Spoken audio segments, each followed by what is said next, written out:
Hola a todos, bienvenidos a la clase de Ven, sígueme, mi nombre es Liz Posada y hoy en el Antiguo Testamento, Segunda de Reyes del capítulo 16 al 12.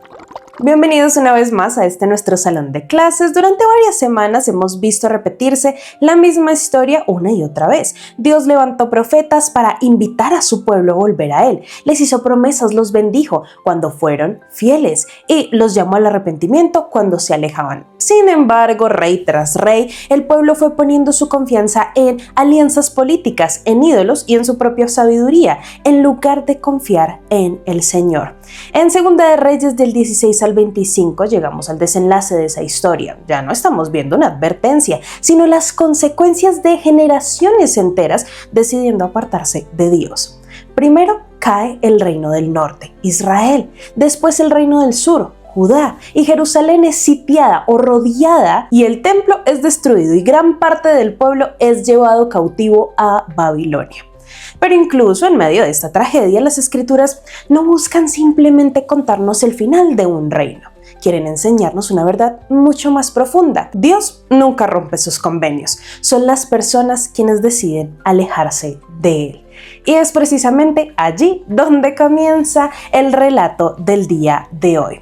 Pues bien, a pesar de todo eso, había tanta maldad en la tierra que el Señor no apartó el ardor de su gran ira contra Judá, debido a todas las provocaciones con las que Manasés lo había ofendido.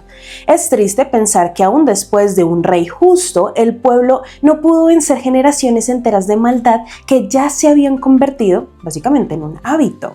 Más adelante entonces llegamos al versículo 36 donde aparece Joacim, que tenía 25 años cuando comenzó a reinar y gobernó 11 años en Jerusalén.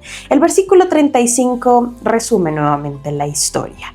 E hizo lo malo ante los ojos de Jehová, conforme a todas las cosas que sus padres habían hecho. Y aquí volvemos a ver el mismo ciclo repetirse una y otra vez. En ese tiempo, Nabucodonosor, rey de Babilonia, al oriente ya tenía dominio sobre Jerusalén. Judá debía pagar tributo y someterse a Babilonia, pero nuevamente el pueblo decidió buscar ayuda en Egipto.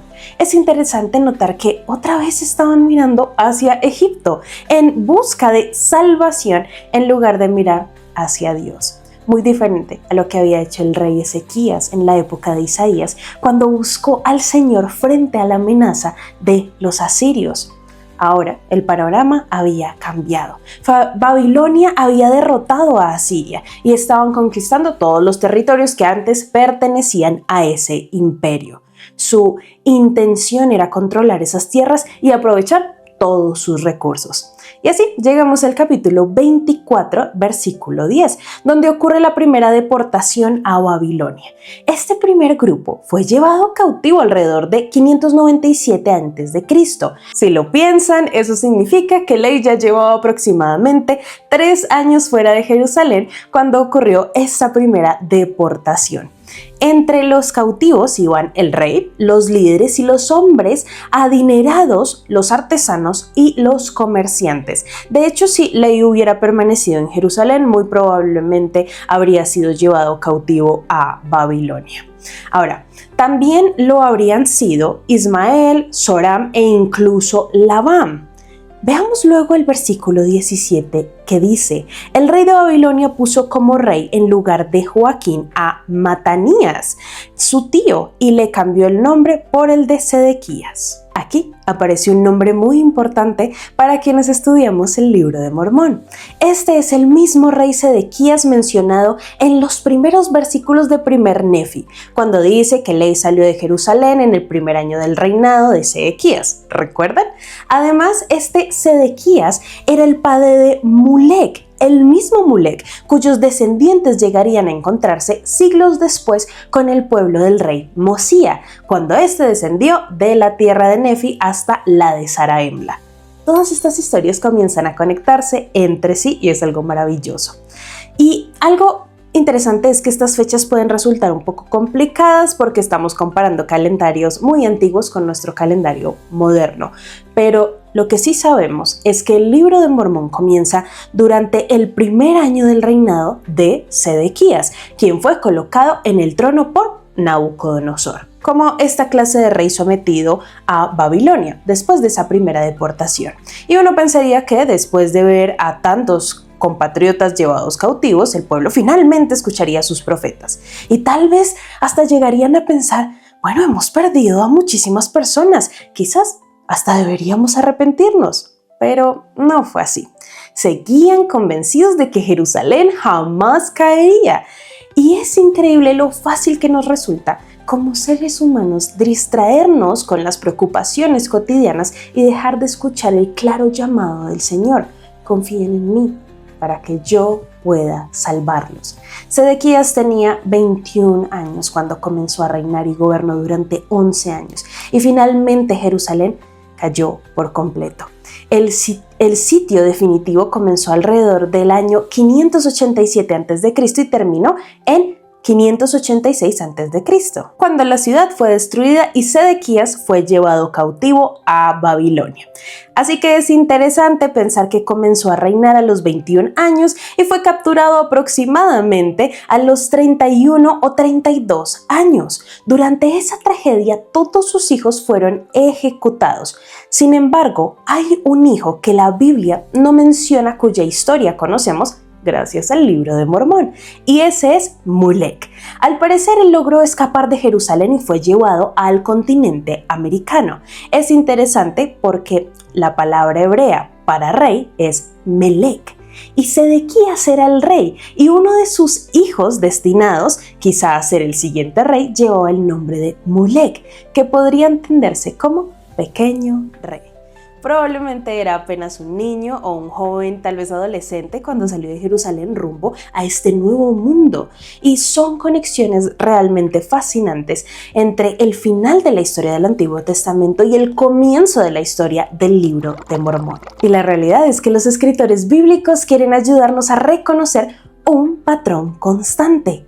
Dios hace convenios con su pueblo y desea que permanezcamos fieles a ellos. Cuando el pueblo es fiel, recibe bendiciones. Cuando abandonan sus convenios, inevitablemente llegan las consecuencias. Y después de casi 400 años, la mayoría del pueblo terminó en cautiverio debido a su infidelidad a aquel pacto, a aquel convenio. Mientras tanto, vemos en el libro de Mormón a Lehi y a su familia abandonando Jerusalén. ¿Y cuál es una de las primeras cosas que ellos hacen? Asegurarse de llevar consigo las planchas de bronce que contenían la ley de Moisés y las escrituras.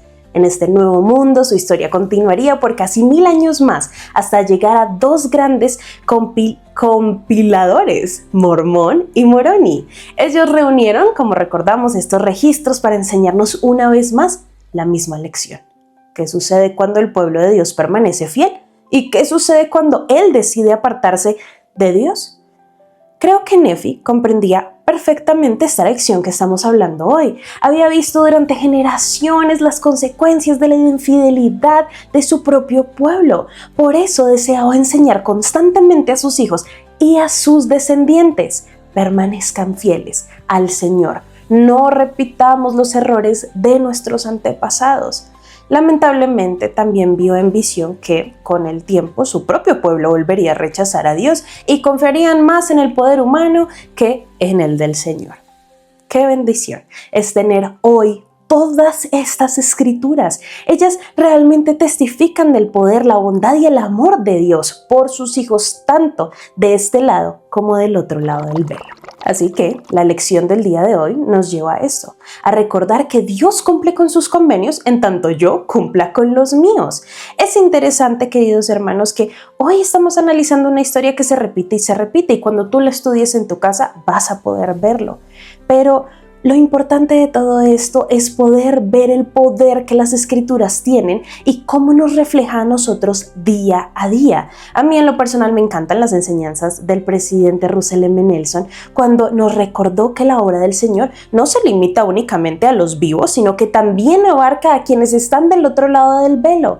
Así que cada vez que nosotros ayudamos a una persona a guardar convenios sagrados con Dios, cada día que la acercamos a las ordenanzas del Evangelio, estamos participando en el recogimiento de Israel. Y realmente no existe una obra más importante sobre la faz de la tierra y lo podemos ver en estos capítulos.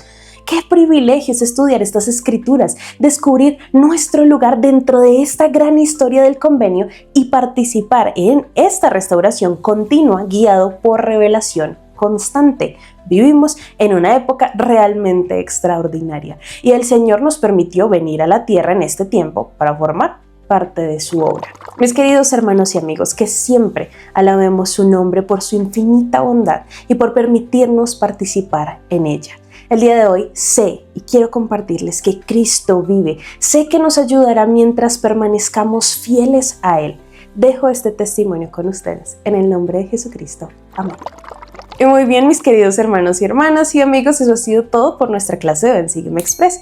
Espero que les haya gustado. El día de hoy vimos una clase bastante rápida en cuanto a lecciones y lectura. Sin embargo, a la hora en la que tú profundices estos capítulos, ahora en tu hogar, te darás cuenta que efectivamente la historia se repite. El pueblo se niega a cambiar. Ahora debemos preguntarnos, ¿yo seré parte de aquellos que se negaban a la misericordia y la salvación de Cristo? ¿Cambiaré yo esos versículos en el libro de mi propia vida? ¿O en el libro de mi propia vida continuaré viendo que yo seguía y no escuchaba la voz del Señor?